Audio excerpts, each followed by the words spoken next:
Selamat datang kembali. Hari ini kita mau gali lebih dalam lagi ya.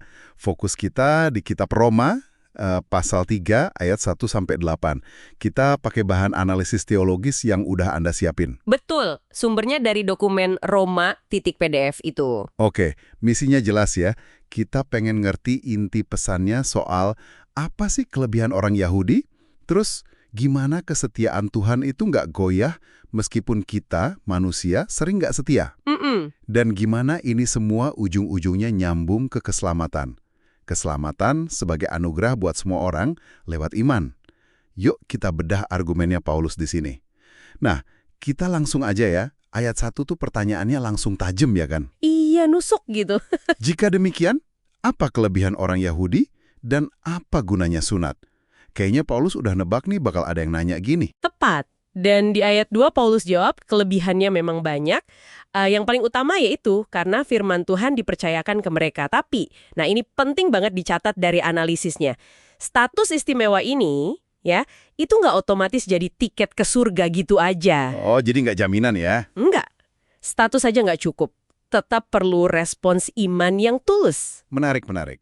Nah, ayat 3 ini ngasih skenario yang lumayan bikin mikir ya. Gimana tuh? Gimana kalau sebagian dari mereka nggak setia? Apa itu bisa batalin kesetiaan Tuhan sama janjinya?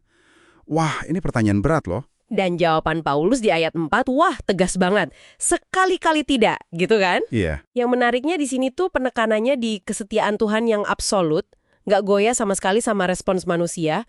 Analisis teologis di dokumen Anda itu nunjukin gimana kebenaran Tuhan malah jadi makin kelihatan gitu ya, pas dibandingin sama ketidakbenaran atau ya dusta manusia. Itu di ayat 4-7.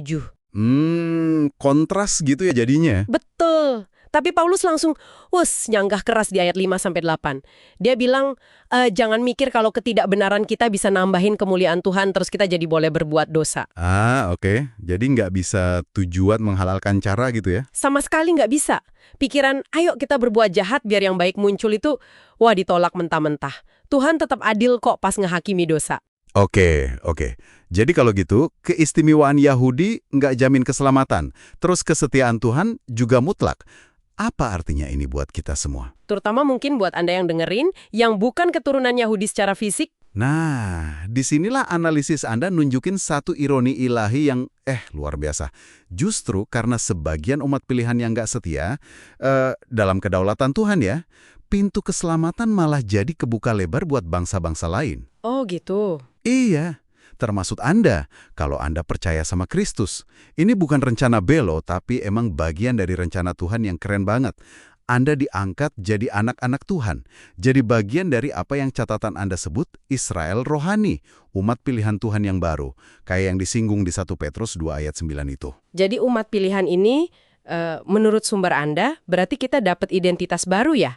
Ada panggilan baru yang spesifik juga, nyambung ke 1 Petrus 2:9 tadi. Benar sekali. Materi yang Anda bagi itu ngejelasin panggilan kita sebagai orang percaya. Ada beberapa nih. Pertama, Anda dipanggil jadi imam. Maksudnya, ya bangun hubungan pribadi yang dekat sama Tuhan, terus bantu orang lain juga biar dekat sama Dia, lewat doa atau dukungan gitu misalnya. Oke, imam. Terus? Terus sebagai raja, ini soal otoritas rohani. Buat bawa pengaruh positif nilai-nilai kerajaan Tuhan di sekitar Anda. Ya di kantor, di lingkungan rumah, gitulah. Raja. Oke, ada lagi. Ada. Sebagai nabi, bukan berarti kayak nabi zaman dulu ya, tapi lebih ke nyampein pesan dan kebenaran Tuhan lewat kata-kata dan perbuatan kita sehari-hari. Nabi. Terus jadi bangsa yang kudus, dipanggil buat hidup beda. Ada proses pengudusan terus-menerus.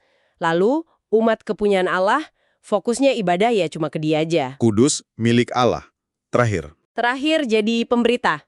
Aktif gitu ceritain perbuatan Tuhan yang besar, kabar baik Injil itu. Sebagai wujud kasih kita. Wah, lengkap ya panggilannya. Ini semua nyambung banget sama penekanan analisis di 5 sola itu ya, yang jadi inti teologi keselamatan di dokumen Anda. Bisa kita ulas dikit gak inti artinya? Tentu. Gampangnya gini. Keselamatan itu sola fide, hanya karena iman. Artinya, ya kepercayaan kita pada Kristus, bukan perbuatan baik kita yang nyelamatin. Oke, iman. Terus sola gratia, hanya karena anugerah. Ini hadiah cuma-cuma dari Tuhan. Bukan sesuatu yang bisa kita usahain atau pantas kita terima, murni hadiah. Anugerah. Lanjut. Sola Scriptura hanya berdasarkan firman. Alkitab itu pegangan utama, otoritas tertinggi buat iman dan hidup kita. Firman. Solus Christus, hanya melalui Kristus. Yesus satu-satunya jalan perantara antara kita sama Tuhan. Kristus. Satu lagi. Terakhir, Soli Deo Gloria, hanya untuk kemuliaan Allah. Tujuan hidup kita, keselamatan kita, semuanya ya buat muliain Tuhan. Jadi jelas banget kan, bukan soal keturunan, ritual atau usaha kita. Jelas banget. Oke, jadi kalau dirangkum singkat nih dari eksplorasi kita berdasarkan materi Anda. Kesetiaan Tuhan itu mutlak nggak goyah. Betul. Semua orang tanpa kecuali butuh anugerah selamatan. Dan itu cuma lewat iman kepada Kristus. Iya. Dan sebagai orang yang udah terima anugerah ini, Anda pendengar sekarang punya identitas baru. Panggilan baru sebagai umat pilihannya. Nah, implikasi praktisnya buat Anda menurut catatan ini, pertama, hayati anugerah ini, syukuri dalam-dalam ya, jangan malah jadi sombong rohani. Syukur, bukan sombong. Kedua, tolak tegas pikiran yang ngebolehin cara salah demi hasil baik. Kayak peringatan Paulus tadi.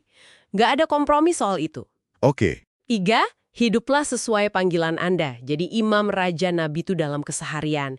Dan yang terakhir, yang juga ditekankan banget, soal kesaksian hidup dan pemberitaan Injil. Itu buah alami dari keselamatan. Nah, itu bawa kita ke pemikiran penutup nih, yang relevan banget buat Anda renungkan. Sumber ini kan bilang, memberitakan Injil itu wujud nyata kasih kita ke Tuhan dan sesama. Iya, sesuatu yang harusnya ngalir gitu aja. Dari hati yang udah diselamatin, yang penuh syukur. Jadi pertanyaannya mungkin bukan cuma apakah Anda udah memberitakan Injil atau belum, tapi lebih dalam lagi, apa sih motivasi di balik tindakan Anda itu? Atau mungkin kalau belum bertindak, kenapa? Menarik. Apakah dorongannya itu murni karena syukur dan kasih yang meluap buat Kristus dan sesama? Atau jangan-jangan ada hal lain? Mungkin takut? Atau ngerasa kewajiban aja? Atau malah cuek? Iya, ya.